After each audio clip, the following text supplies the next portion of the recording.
আমি মোহাম্মদ ফখরুল ইসলাম, কাপ্তান বাজার ব্যবসায়ী সমিতির সেক্রেটারি, কাদের জঙ্গল ইউনিয়ন বিএনপির একজন সক্রিয় কর্মী।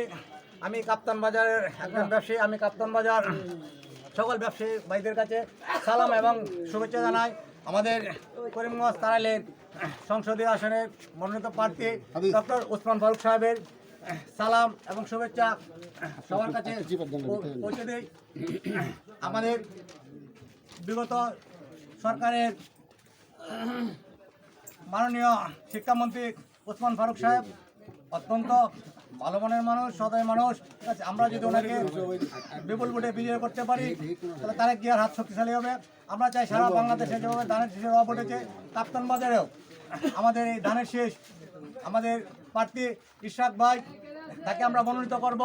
আমাদের করিমগঞ্জ তারাইলে আমাদের প্রার্থী ধানের শীষে ডক্টর ওসমান ফারুক সাহেবকে আমরা মনোনীত করব সবার কাছে।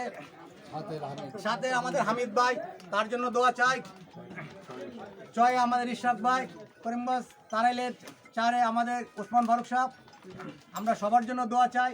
আমরা ব্যবসায়ী ভাইয়েরা যারা আছি, আমরা সকলে 12 তারিখ সারাদিন, ফেব্রুয়ারির 12 তারিখ সারাদিন স্বতঃস্ফূর্তভাবে সবাইকে নিয়ে আমরা দল বেঁধে উৎসবমুখর পরিবেশে আমরা চাই এই 17 বছরে আমরা ভোট দিতে পারি নাই, আমরা অত্যাচার নিপীড়নের মধ্যে ছিলাম। উৎসবমুখর পরিবেশে আমরা যাতে ধানের শীষের কান্ডারিকে বিজয় করতে পারি, তারেক জিয়ার হাতকে বিজয় করতে পারি, সেই শুভেচ্ছা এবং স্বাগতম জানিয়ে আমি আমার বক্তব্য এখানে শেষ করছি। ধন্যবাদ।